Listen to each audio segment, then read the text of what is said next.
الحمد لله والصلاة والسلام على سيدنا محمد وعلى آله وأصحابه أجمعين.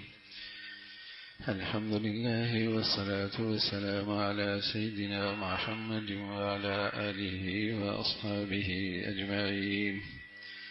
أما بعد، فأعوذ بالله من الشيطان الرجيم. بسم الله الرحمن الرحيم. وليبدلنهم من بعد خوفهم أمنا وليبدلنهم من بعد خوفهم أمنا وليبدلنهم من بعد خوفهم أمنا. صدق الله العظيم. اللهم صل على سيدنا محمد النبي الأمي وعلى آله وأصحابه وسلم.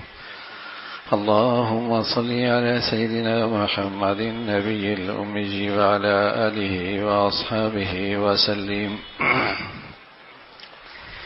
میرے معزز مسلمان بزرگوں، عزیز بھائیوں، اگست کا مہینہ وطن عزیز کے لحاظ سے اپنی ایک تاریخ رکھتا ہے. اللہ رب العزت نے اہل پاکستان، اہل وطن کو اس مہینے میں آزادی عطا فرمائی. یہ آزادی اللہ تعالیٰ کی ایک عظیم نعمت تھی، اور آپ اچھی طرح جانتے ہیں جب یہ وطن عزیز کی آزادی کے بعد اور اس کے لیے تحریک چل رہی تھی تو اس آزادی کی خاطر لوگ سب کچھ قربان کرنے کے لیے تیار تھے. اتنے پر امید تھے، اتنے پر عزم تھے، اور اس آزادی کے ان کے دلوں میں ایسی قدر و منزلت تھی کہ جس کے پاس کچھ بھی نہ تھا وہ بھی اپنا تن من اس کی خاطر قربان کرنے کے لیے تیار تھا.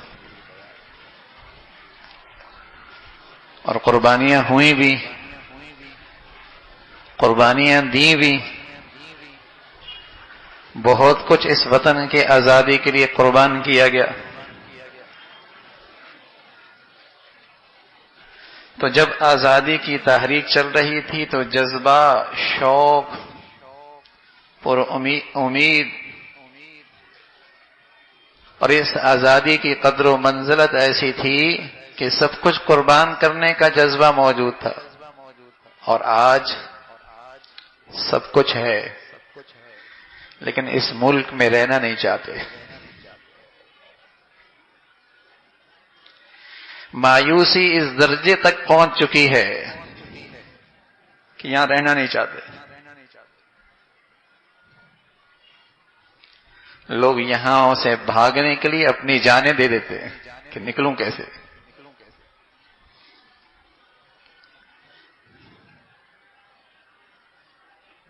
دونوں منظر سامنے ہے نا.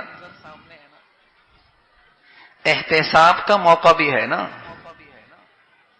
کہ قصور کہاں ہوا، کہ ایک طرف جذبہ ایسا اس آزادی کا کہ سب کچھ اس کے لیے قربان ہو رہا ہے، اور ایک طرف اس نئی نسل کے اندر فضا ایسی ہے کہ یہ نئی نسل یہاں رہنا نہیں چاہتی. آپ سروے کر لیں اسکولوں کا، یونیورسٹیوں کا، کالجوں کا، پوچھو کہاں رہنا چاہتے ہو.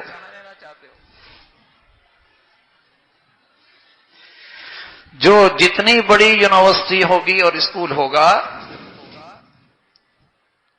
وہاں کے پڑھنے والے بچے آپ کے ملک میں نہیں رہنا چاہتے.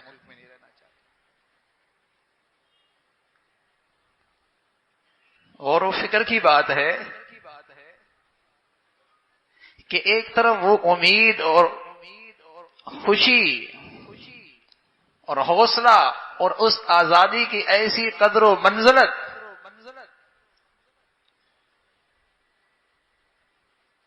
کہ جانیں قربان ہو رہی ہیں، کاروبار قربان کیا جا رہا،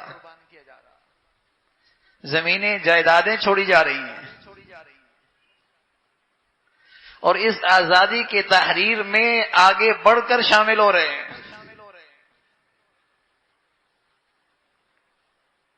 آزاد خطہ مل رہا ہے. اور آج 70 سال کے بعد وہ جذبہ کتنا سرد پڑا کہ آج ہم اس آزادی کی نعمتوں سے کیسے، برکتوں سے کیسے محروم ہوئے کہ آج ہماری نئی نسل یہاں رہنا ہی نہیں چاہتی.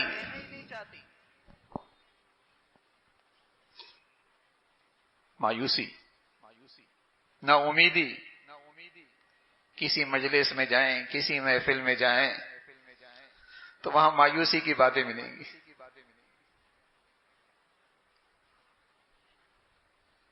نا امیدی کے تذکرے ہوں گے.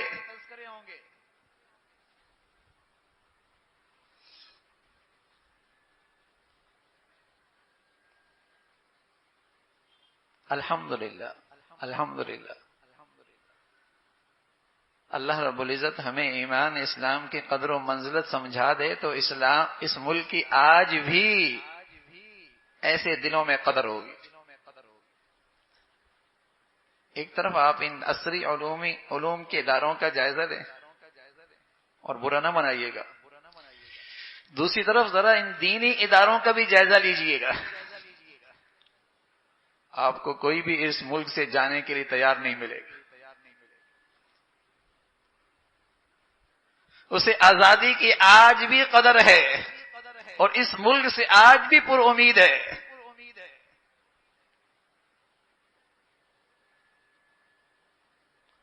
کیوں؟ سوچنے کی بات ہے کہ جب یہ آزاد ہو رہا تھا تو اس ملک کی آزادی کے ساتھ اسلام جڑا ہوا تھا. اس ملک کی آزادی کے ساتھ اسلام جڑا ہوا تھا اور اس ملک کے وجود کے لیے جو ارادے ہو رہے تھے اسلام کی سربلندی کے ارادے تھے. ان ارادوں کے ساتھ اس ملک کی تحریک چل رہی تھی. آزادی کے ساتھ اسلام جڑا ہوا تھا.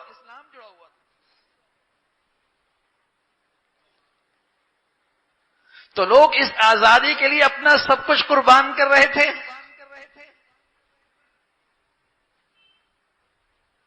لیکن 70 سال سے ہم نے اسلام سے بے وفائی کی.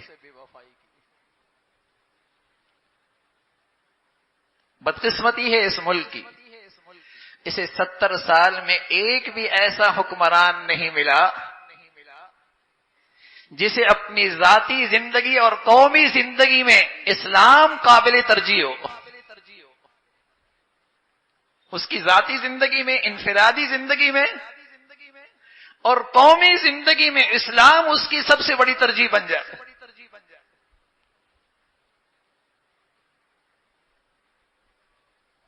تو مایوسی تو آنی تھی نا.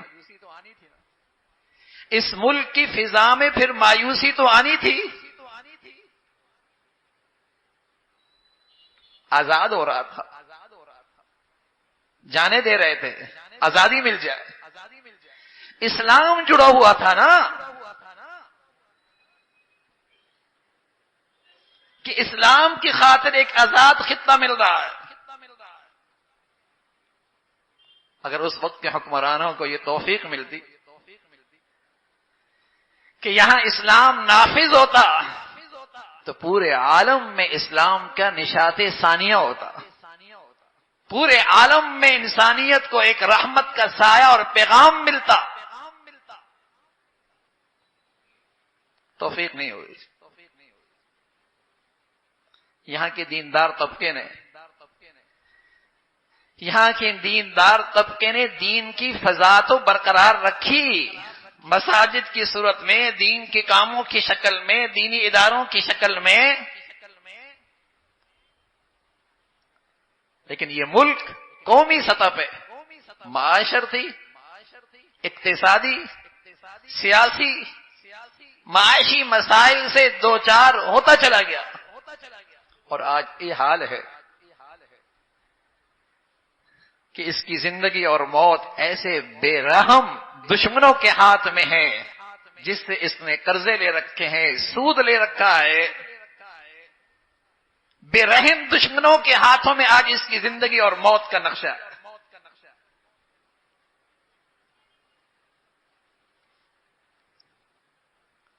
حالانکہ دانشمند قومیں ہمیشہ عددی اکثریت پر فخر کیا کرتی ہیں کہ ہماری بڑی تعداد ہے. عددی اکثریت پر فخر کیا کرتی ہیں دانشمند قومیں کہ ہماری تعداد زیادہ ہے. ابھی سعودی نائب وزیر آیا تو اس نے بھی یہی کہا کہ آپ کے ملک میں اتنی بڑی عددی اکثریت ہے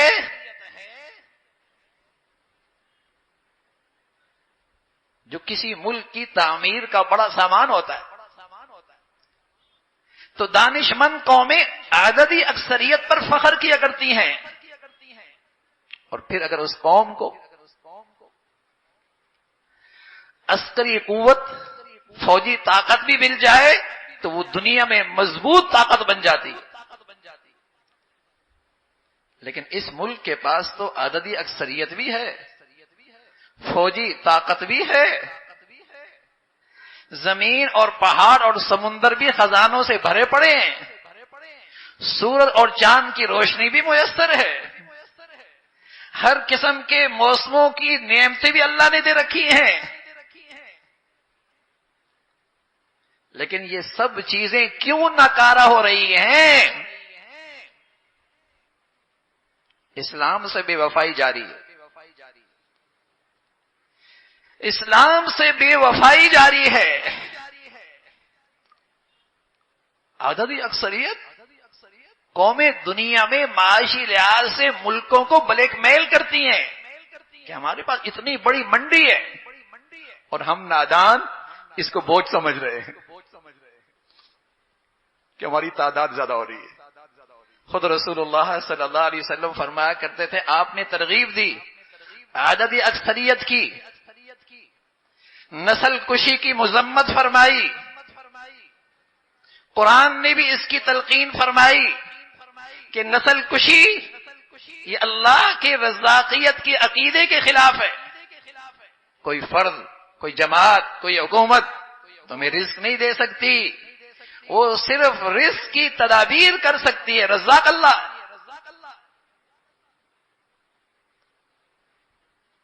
آپ کے پاس تو عددی اکثریت تھی، فوجی طاقت تھی، عسکری طاقت موجود تھی، زمین، سمندر، پہاڑ خزانوں سے بھرے ہوئے تھے، سورج چاند کی چمکتی روشنی تھی، اور ایسے شاندار موسم.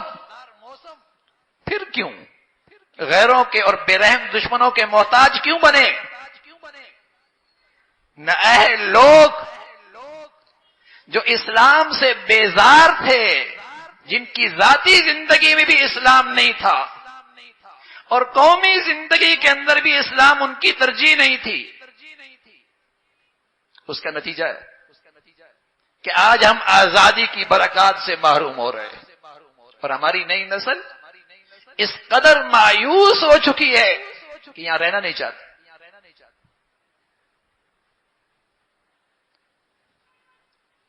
جس کے پاس جتنا کچھ ہے وہ یہاں سے جانا چاہتا ہے، جس کو تھوڑا سا موقع ملے وہ یہاں نہیں رہنا چاہتا. ہم نے 70 سال سے قوم نہیں بنائی، ذہن سازی نہیں کی، اسلامی خطوط پر اپنی قوم کی تربیت نہیں کی کہ آج کا سرمایہ بھی جا رہا، وسائل بھی جا رہے، افرادی قوت بھی جا رہی. ہمیں تو کہتے ہیں تمہاری افرادی قوت تمہارے لیے بوجھ بنی ہوئی ہے، ہاں؟ اور دنیا کی مشینیں جہاں بوڑھے بوڑھے ہیں انہیں افرادی قوت سے چلانا چاہتے ہیں. فضا ایسی بنا دی کہ ہمیں اپنے ملک سے مایوس کر دیں تاکہ یہاں کی دولت، یہاں کے وسائل، یہاں کے افرادی طاقت باہر جائے اور صرف باہر جا کر نا امید نہ ہو، فخر بھی کرے میں تو فلاں ملک گیا ہوں. کتنی بدقسمتی ہے.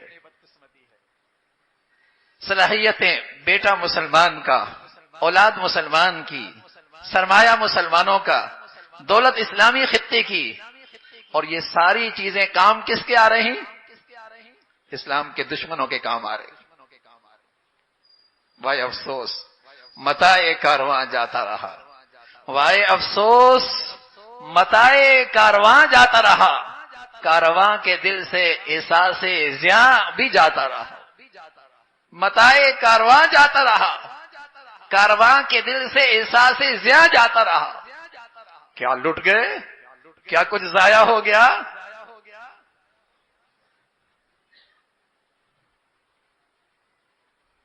جانے والا اپنے آپ کو شرمندہ نہیں سمجھتا، فخر کرتا ہے میں اس ملک سے جا رہا ہوں، فخری انداز میں کہتا ہے میری وہاں جاب لگی ہے، میں ان کی مشینوں کا پرزہ بن رہا ہوں، میری صلاحیتیں ان کی ملک کی تعمیر اور تاریخ ترقی میں حصہ ڈالیں گی۔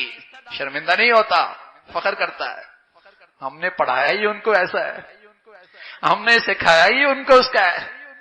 جب تم آقا کا نظام تعلیم دو گے اور ان کی ماحول بھی دو گے تو وہ آقا کے بندے بنیں گے نا، اپنے ملک کے تو نہیں رہیں گے۔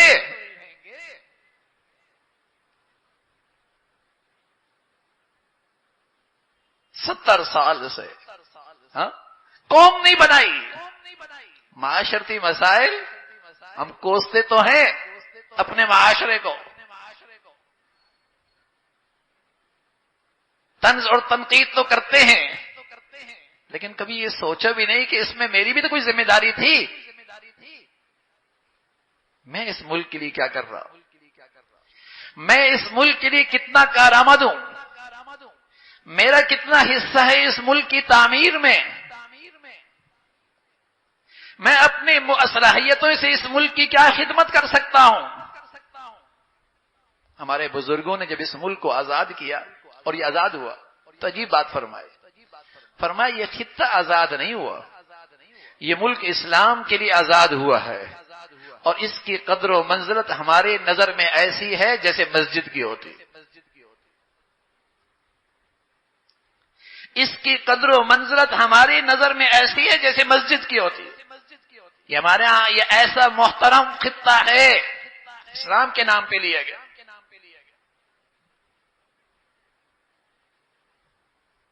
اس کی ایسی اہمیت اور ایسا احترام ہے ہمارے دلوں میں۔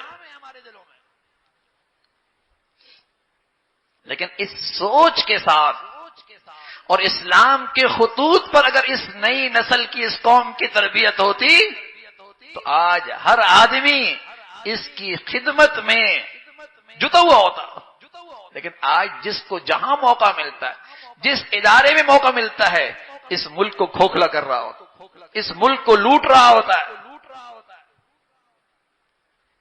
اس ملک کی تباہی میں اپنا حصہ ڈال، جس کو جہاں موقع ملتا ہے۔ ہاں شریف وہی ہے جس کا ہاتھ نہیں پہنچتا، جس کو موقع نہیں ملتا، بدقسمتی ہے۔ تو میرے عزیزو، یہ ملک اسلام کے ساتھ جڑا ہوا تھا، اس کی آزادی اسلام کے ساتھ جڑی ہوئی تھی، اور یہ بھی اچھی طرح ذہنوں میں بٹھائیں کہ اس ملک کی بقا اور اس ملک کا استحکام اور اس ملک کی حفاظت وہ بھی اسلام سے وابستہ ہے۔ اس ملک میں مختلف قومیں ہیں، مختلف زبانیں ہیں، مختلف قبائل ہیں، مختلف لوگوں کی بولیاں ہیں، لیکن اگر ان سب کو ایک قوم اور اس ملک کی سچی وفادار کوئی چیز بنا سکتی ہے وہ اسلام بنا سکتی۔ اس لیے دشمن جسے آج تک اس کی آزادی ہضم نہیں ہو رہی، جسے آج تک اس کی آزادی ہضم نہیں ہو رہی، وہ اسے ٹکڑے میں تقسیم کرنا چاہتا ہے، وہ علیحدگی پسند لوگوں کی پیچھے سے سپورٹ کرتا ہے، بلکہ علل اعلان بھی جو دین دشمن ہے اس ملک میں، ملک دشمن ہے،